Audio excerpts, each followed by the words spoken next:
धन्यवाद मंडोई जी। और सबसे पहले मैं राजपाल इंस्टेंस को जीरा जी को तो धन्यवाद देता हूँ कि पुस्तक संभव हुई। और सभी वक्ता मैं क्या कहूँ, चाहे रविंद्र त्रिपाठी जी हों, हरियस राय जी हों, मंडोई जी हों, अशोक मिश्र जी हों, सबने इतना मतलब सुंदर कहा कि रचनाकार को ऐसे कार्यक्रमों से बचना चाहिए क्योंकि काफी उत्साह में आ जाता है और अपने को लेकर कुछ गलतफहमियां वो पाल सकता है। और मैं अपने सभी मित्रों को और साथियों को, आदरणीय साथियों को धन्यवाद करता हूँ जो बहुत दूर से चल के आए हैं।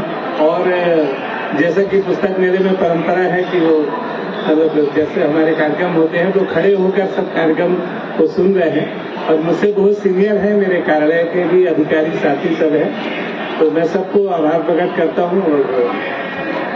और कहानियों के बारे में मैं क्या कहूँ, इतना सुनने के बाद बस ये कहूँगा कि ये 30 साल पहले जो मैंने रंगों पर 6 कहानियां लिखी, कविताएं लिखी थी, और मंडोई जी तो चूंकि आज संचालन भी कर रहे हैं और शुरू से वो चश्मदीद गवाह हैं, प्रत्यक्षदर्शी हैं, प्रत्यक्षदर्शी हैं। बल्कि प्रथम शरद बिलोरे स्मृति पुरस्कार जो मुझे जीवन में पहली बार मिला तो उसके आयोजक और निर्णायक से इनका ये रहे हैं।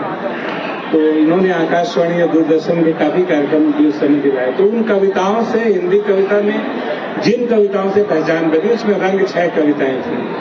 तो चूंकि ये पुस्तक की भूमिका में मैं लिख चुका हूँ, लेकिन कुछ लोग जो नहीं देख पाए होंगे, तो फिर लगभग 30 साल के बाद दैनिक भास्कर की जो पत्रिका है आहा जिंदगी, उसने इन 6 रंगों को 6 रंगों में छापा। लाल को लाल रंग की स्याही में, हरे को हरे रंग की स्याही में, होली विश्व शांति।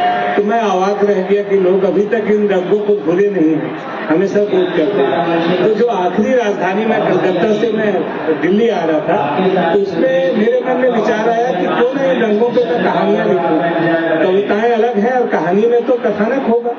तो और फिर मेरे दिमाग में सब घूमने लगा। तो कोरोना के जो लॉकडाउन में ये दिल्ली की उपलब्धि है उस महीने में, तो ये 14 दिनों में 14 रंगों पे 14 कहानियां। और लेकिन स्मृतियों का अनुभव संसार तो वर्षों पुराना है और ये संभव हुआ। और फिर ये हिंदी की सभी प्रमुख पत्रिकाओं में प्रकाशित हुआ और पाठकों के और सभी वरिष्ठ साहित्यकारों की प्रतिक्रियाएं मिली। तो मैं अपनी ही कहानियों के बारे में अधिक क्या बोलूं, लेकिन उपन्यास हो या कहानी हो या डायरी हो, मैंने अपनी भूमिकाओं में लिखा है कि मैं उसे कविता की तरह ही लिखना चाहता हूँ। पंखुड़ी पंखुड़ी प्रेम उपन्यास को, और उसके पहले पानी भीतर फूल जो उपन्यास मेरा था, और ये कहानियां हैं। मैं हमेशा अपने गद्य को, कविता को बचाए रखना चाहता हूँ, गद्य में भी, क्योंकि कविता अंततः एक मनुष्यता है। कविता का कोई अर्थ नहीं रह जाएगा यदि वो उसकी एक बूंद को बचा न सके। पाब्लो नेरुदा की प्रसिद्ध पंक्ति है। तो हम कुल मिलाकर अपनी रचना में, अपनी कला में ओस की उस बूंद को बचाते हैं जो मनुष्य जीवन का तारल्य है, मनुष्यता है, और एक तरह से वो मनुष्यता ही कविता है। तो गद्य में भी कविता को बचाना तो उसे बंजर होने से बचाना है, तो उसकी जीवंतता को बचाना है, उसकी हरियाली को बचाना है। तो कुल मिलाकर ये काम संभव हुआ। सब लोगों ने इतना सुंदर बोला कि एक लेखक की तो उस रात की नींद तो लगभग उड़ ही जाती है। तो ये होता है। और मुक्ति बोध की बहुत प्रसिद्ध पंक्ति है कि साहित्य के लिए साहित्य से दूर रहना चाहिए। कल मैं दरियागंज जीवन में पहली बार गया था, परसों 2 दिन पहले, और आज जीवन में दूसरी बार मैं इस पुस्तक मेले में आया हूँ। कुल मिला के पिछले साल आया था। तो मैं कार्यक्रमों से, उत्सवों से आमतौर से दूर भागता हूँ, क्योंकि अगर हम कार्यक्रमों में ही आते जाते रहे तो वही हमारी उपलब्धि रह जाएगी, शब्द हमसे दूर चले जाएंगे।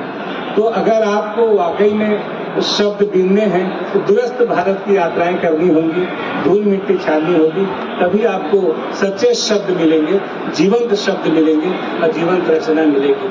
मेरा बड़ा सौभाग्य है कि मैं गांव में पला बढ़ा, और मैं पूरे भारत के गांव को छत्तीसगढ़ के गांवों की तरह ही प्यार करता हूँ। पश्चिम बंगाल 16 साल, आंध्र प्रदेश, मालवा, बुंदेलखंड, बघेलखंड, सारे गाँव, और भारत के गाँव की मैंने लगभग आधे से अधिक की यात्रा कर ली है। और अब सरकारी नौकरी से अवकाश मिलते ही बाकी यात्राएं होंगी। और बहुत दूर और बाहर के साथी सभी का मैं अभिवादन करता हूँ। और सबको मैं बहुत बहुत धन्यवाद देता हूँ और संचालक महोदय को फिर से मंडोई जी को मैं माइक करता हूँ।